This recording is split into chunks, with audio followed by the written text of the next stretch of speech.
All right, guys. As we turn our attention more towards writing, I want to talk about some things that good writers think about and good writers consider before they even put a word down on the page. Um, so we'll talk about this. I guess, catchy name of this is Bridging the Gap. And the GAP is an acronym, but we'll talk about what that means a little bit later. Okay. So it's important that we get started with the writing process the right way, right? Before a student even begins, picks up a pen or pencil, or a writer, really of any sort, whether professional or not, begins to write, they have to make some decisions, right?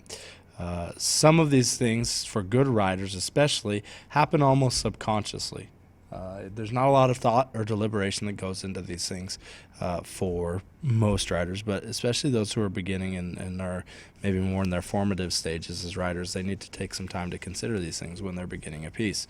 And then, the more and more you grow as a writer, the more and more you'll find yourself identifying these things subconsciously. You won't be necessarily having to think through the process of this, but you'll just kind of know what the answers to these questions are. So, what things do you think of before you begin writing? Now, there's probably a big list. What am I going to write about? How am I going to write about it? How is it going to sound? What's my goal, etc. Okay, we're going to go ahead and break down to four key literary and writing terms that it's important for us to identify before we go into writing any major piece. Just as a driver rarely walks out to his car, puts the key in, starts driving about town without a plan or a purpose, it's much the same with us as writers. We usually need to have a plan or a purpose or a vision for what we want out of this in order to get where we're going. So it's important for us as writers to establish a couple things up front. So we call these four things that I want you to think about today, the gap and then the big T. So you can also just call it gapped. Okay. When we find that our writing has failed or underachieved, it's likely because we haven't identified one of these four things. If we haven't hit the mark with it, it's very likely that we haven't identified the correct genre for what we want to get done, the correct audience for what we want to get done, or the purpose, which is what we want to get done. If we can bridge that gap, we ensure that our reader understands the big T, which is something we also need to understand before, which is the truth of our writing.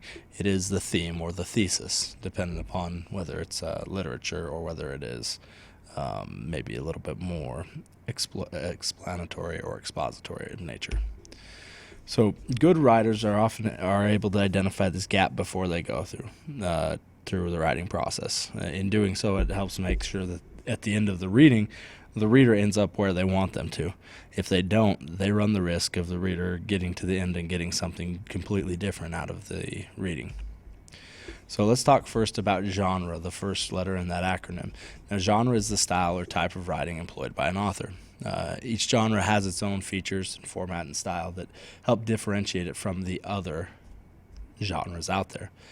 There's a lot of common genres that we probably see on a daily basis, including narratives, which is just stories, essays, which we do in school, news articles, novels, journals, entries, short stories, poems, textbook, obituary, disclosures, recipe, and timeline. We see all these type of things on a common basis, and we don't think that we're necessarily, right. We don't know genre, but we understand genre.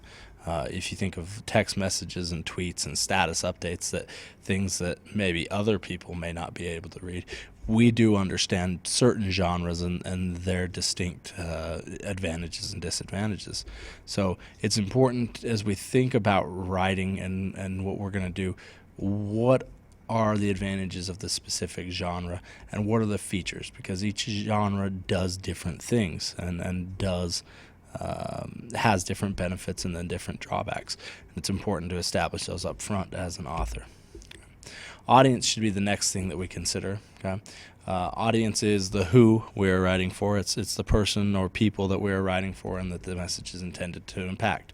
Okay, now audience is different than readers because there may be many people who read what we write. However, we want to kind of narrow it in. We want to focus it into a specific impact group. The audience is just generic readers. That's a hard swath of humanity to target into, and it makes it harder to do the things that you know your audience is going to like if you identify such a broad swath. So audience shapes our diction, or the word choice that we use, the tone that we take, the approach that we go in getting to our conclusion, and the level of formality in our writing. If you think about how you write a text message to your friend versus even how you might compose a text message to your dad and mom, I would hope that there's probably some differences in there, and that would probably be a healthy identification of different audiences. We, if we're intelligent and good writers, shape things and change our writing based upon who it's intended for and who is supposed to read it. And that's an important detail to remember. The next thing is purpose. Purpose is the reason why we're writing, right? It's the why behind our work. Now, purposes vary with writing, to be honest with you. A lot of people write for fun. Some people write as a work. So those things can vary. And in between fun and work, there's probably 100 different reasons why people write. But the purpose is important to identify when going forward. Are we here to entertain people, or are we here to convince people of something? Are we here to get our feelings out on the page, or are we here to explain something? So there's 100 different reasons why somebody might write, but in the end, it very much shapes the genre that they choose, and the audience definitely is something that influences the purpose, and then that in turn affects the theme. So that will be the next one that we're going to go on to, I believe. Okay. So once we've identified genre, audience, and purpose, it's important that we really hone in and focus on what is the theme or thesis that we're trying to get across. One way that I like to explain theme or thesis is it's that one big idea that we want our readers to successfully arrive at the end of the paper. We want them to walk away from that paper knowing that idea, if they know nothing else, that they know that idea. It's the central idea, and everything in a piece of paper, everything in a paper, should support that idea as it's executed. Okay. So here's your turn to practice. What I would like you to do is pull out your notebooks, if you will, make a 4-column chart. Okay. Label at the top genre, audience, purpose, and theme at the top of each of those columns, and then down the side, if you'll number on the lines 1 through, I believe, 8. And then for the following slides on this PowerPoint, I want you to identify the genre, audience, purpose, and theme for each of the following. Okay, so let's go ahead and see if we can't figure that out, and I'll go ahead and click through them quickly. I would urge you to just stop and press pause if you need to identify those things, but identify genre, audience, purpose, and theme for all of the following. Okay, so this is the first example. I'd urge you to go ahead and pause now if you want to read the rest of this, and then go ahead and make your judgments. This is example 2. Hint as to the genre of this. This is poetry. It's from Japan. That might help you. I urge you to pause. Number 3.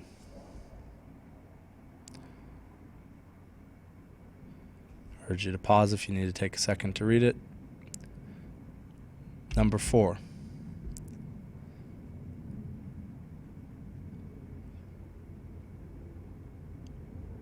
All right, pause if you need it. Number 5. Feel free to pause if you need it. Number 6. Feel free to pause if you need it. Number 7, which I had to throw a little humor in there with this one. Pause if you need it.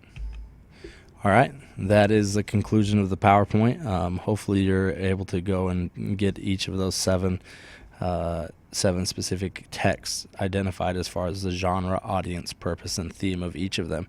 We look forward to seeing you in class next time. Have a great day until then, and take care of yourself.